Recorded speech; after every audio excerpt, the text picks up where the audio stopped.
सालों से कोई दुश्मनी है उसको निकालने का मौका मिल गया हो। Arm forces personal prevention of atrocities act लाना जरूरी है। हम तुम्हारे बाप हैं, तुम्हारी आर्मीगिरी निकाल देंगे। जिन्होंने आपकी रक्षा की है उनकी रक्षा आपको करना पड़ेगा सर। आपकी जिम्मेवारी है हमारे ऊपर और हमारी भी जिम्मेवारी है देश के ऊपर। कल को विपत्ति आ जाए तो हम भी सेकंड लाइन ऑफ डिफेंस के तौर पर बॉर्डर पर जाकर के खड़े होने के लिए आज भी तैयार हैं। हर पूर्व सैनिक तैयार है, जिसको आपको ट्रेनिंग भी देने की जरूरत नहीं पड़ेगी। नमस्कार, वंदे मातरम। दोस्तों, स्वागत है आप सबका सैनिक पाठशाला में। आज के इस वीडियो से मेरी अपील है सीधे सीधे माननीय प्रधानमंत्री जी से और सीधे सीधे माननीय गृह मंत्री जी से। जी हां दोस्तों, मुद्दा बेहद संजीदा है, बेहद गंभीर मुद्दा है। आप सबने पिछले कुछ दिनों में देखा होगा कि पुलिस का अत्याचार पूर्व सैनिकों और सैनिकों के खिलाफ बढ़ता हुआ नजर आ रहा है।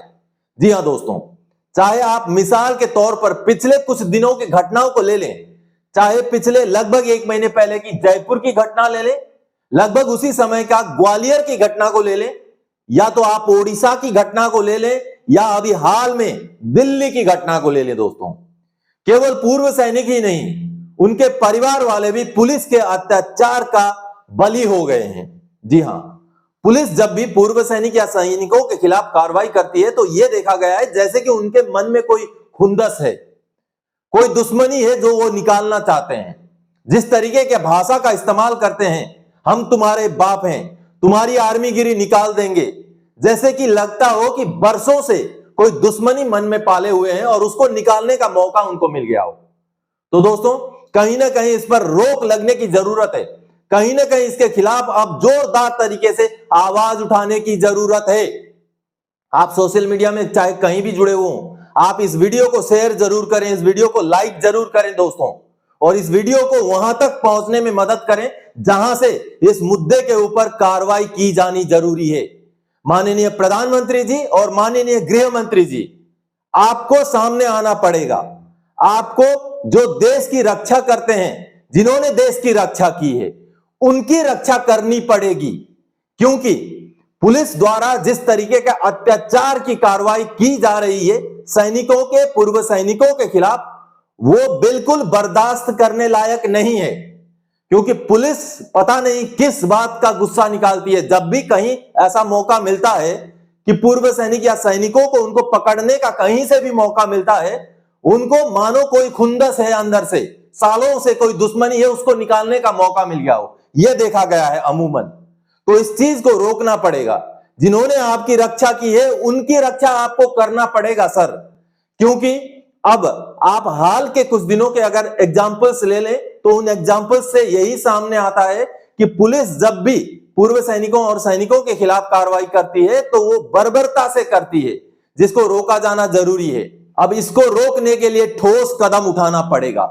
जिस तरीके से schedule caste and schedule tribe prevention of atrocities act है, उसी तरीके से arm forces personal prevention of atrocities act लाया जाए, जिसके तहत पूर्व सैनिक या सैनिकों के खिलाफ जब भी पुलिस कार्रवाई करे उसके लिए कुछ प्रावधान हो, ठोस सबूत हो, या तो फिर पुलिस जब भी ऐसे विषय के ऊपर कार्रवाई करना चाहे तो स्टेशन हेडक्वार्टर या नजदीकी जो आर्मी यूनिट है उसका उनको कोऑर्डिनेशन होना जरूरी हो।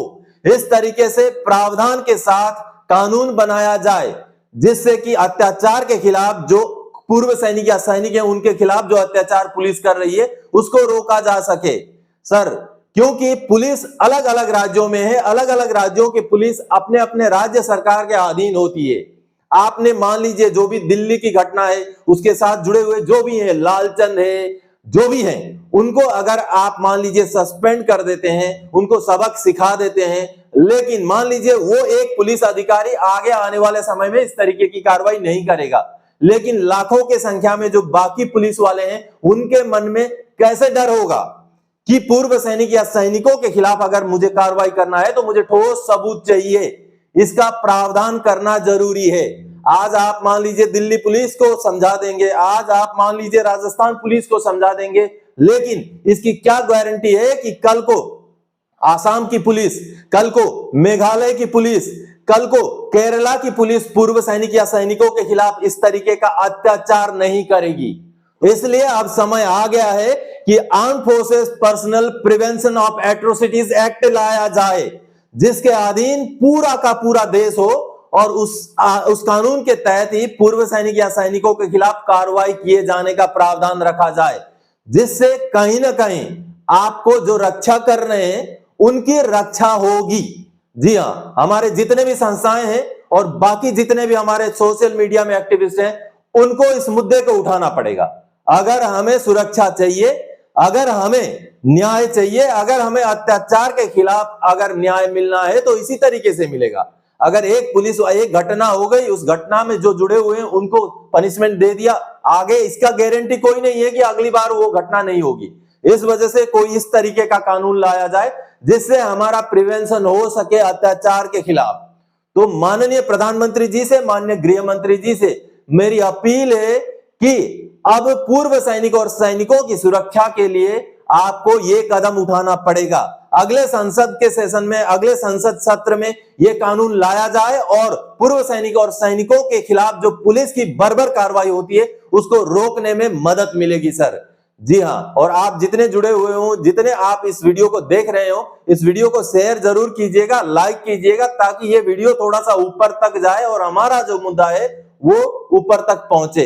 अब हाल ही में दिल्ली में मोहन गार्डन जो पुलिस थाना है, वहां एक ऐसी घटना, ऐसी शर्मसार करने वाली घटना हुई है जिसका जितना भी हम कंडेम करें उतना कम है। जी हाँ, एक पूर्व सैनिक, सूबेदार मेजर रैंक के पूर्व सैनिक जो एक सीनियर सिटीजन भी हैं, उनको पुलिस इस तरीके से उठा के ले जाती है जैसे कि किसी आतंकवादी को लेके जा रही हो। और मुद्दा केवल पड़ोसी का एक कंप्लेन, पड़ोसी के दिए हुए एक कंप्लेन के बेस पर छाती से कॉलर पकड़कर पूर्व सैनिक को उनके घर वालों के सामने खींचते हुए और पूर्व सैनिक के घर वालों को भी हाथापाई करते हुए, मारते हुए, उनको बिल्कुल हेलमेट से मारा गया है, उनको पूरा लहूलुहान कर दिया गया है। उनको इस तरीके से पुलिस लेके जाती है।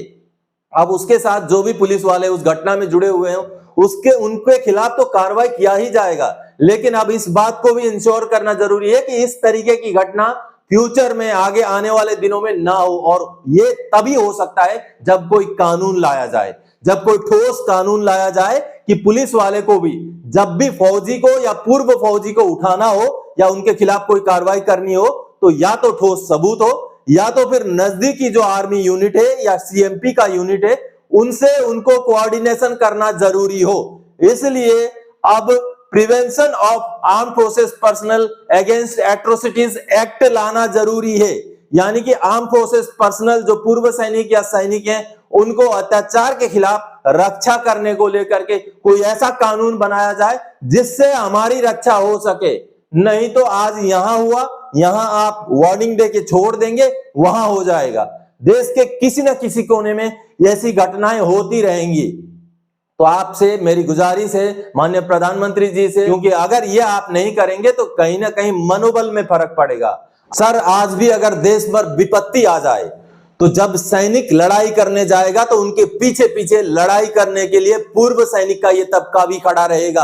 आप ये मत सोचिए कि पूर्व सैनिक हो गया है, सैनिक से रिटायर हो गया है तो उसके ऊपर हमारी जिम्मेवारी नहीं है। आपकी जिम्मेवारी है हमारे ऊपर और हमारी भी जिम्मेवारी है देश के ऊपर। कल को विपत्ति आ जाए तो हम भी सेकंड लाइन ऑफ डिफेंस के तौर पर बॉर्डर पर जाकर के खड़े होने के लिए आज भी तैयार हैं। हर पूर्व सैनिक तैयार है, जिसको आपको ट्रेनिंग भी देने की जरूरत नहीं पड़ेगी।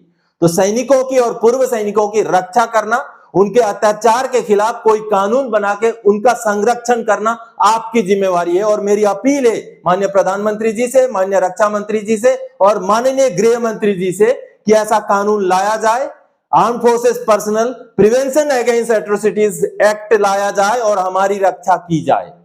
चलिए दोस्तों, जो दिल्ली में घटना हुई है उसका वीडियो क्लिप आप आगे देखिए और इस वीडियो को शेयर जरूर कीजिए, इस वीडियो को लाइक जरूर कीजिए, इस वीडियो को वायरल कीजिए ताकि ये वीडियो वहां तक पहुंचे जहां से इस वीडियो के ऊपर कार्रवाई हो सके। तो दोस्तों, आज के इस वीडियो में इसी अपील के साथ आया था। आगे और कोई जानकारी जाए आपसे सरोकार रखने वाला विषय लेके मैं फिर से हाजिर हो जाऊंगा। तब तक के लिए क्या है कि अभद्रता शुरू कर दिया मेरे बच्चों के साथ, बच्ची के साथ में वो किया, फ़ोन छीनना शुरू कर दिया। और उसके बाद में उसने जो अनिल काद्यान जी थे, अनिल काद्यान जी ने SHO को बुलाया, ने SI लालचंद जी को और एक सिविल कांस्टेबल को बुलाया, और आने के बाद में फिर ये उग्र तरीके से हमें मारना शुरू कर दिए, गाली गलौज करना शुरू कर दिए। मेरे सिर पे हेलमेट मारा इन्होंने, मेरा पूरा जो शरीर खून से लथबथ हो गया गली के अंदर, और किसी प्रकार का मुझे रियायत नहीं दे, हैवानियत के तरह मारे, घसेटे। और मुझे उसके बाद यहाँ से जब उनका दिल नहीं भरा तो थाने में ले गए। थाने में हमें काफ़ी उन्होंने प्रताड़ना की, चेयर से मारा, लात से मारा।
है नीचे इतने लोग तो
पूरे बिल्डिंग को कम किया हुआ, उसी कंप्लेन करके आगे के लोग मैंने कंप्लेन करी 112 पे, मैंने कंप्लेन जब आया तभी मैंने कहा मैं नहीं कर रहा हूँ, आप खुद कर रहे हो, सब आप खुद कर रहे हो, मैं मार जाऊंगा, आप मुझे बोलिए, आपको बोली का मेरा बोली का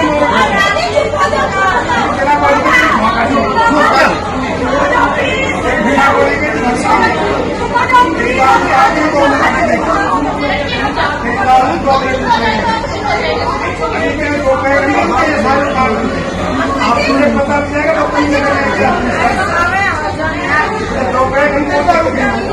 हम देख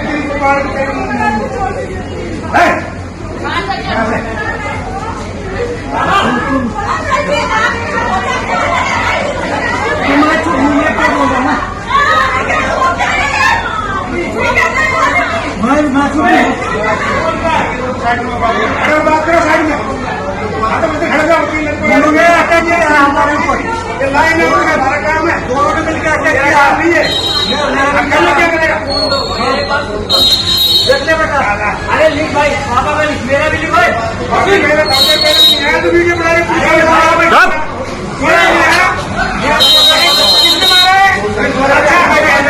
सही 50 साल है।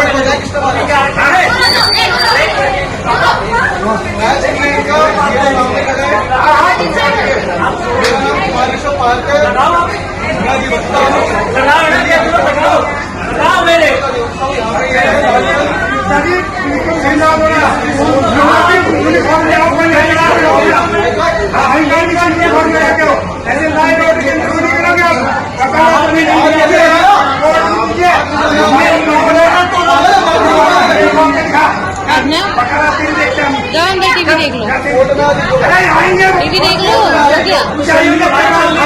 हो गया, पानी पी लो।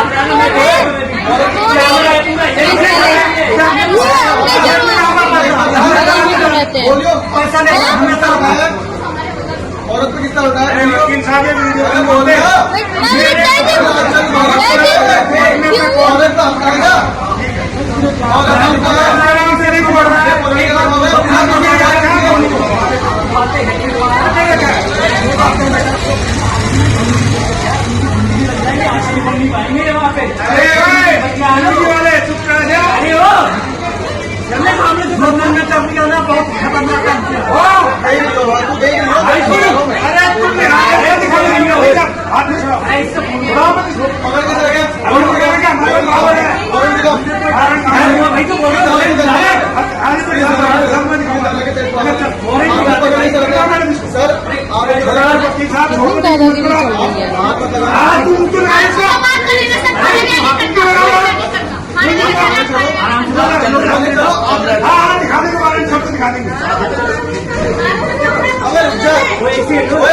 अरे तू सिद्धू में यार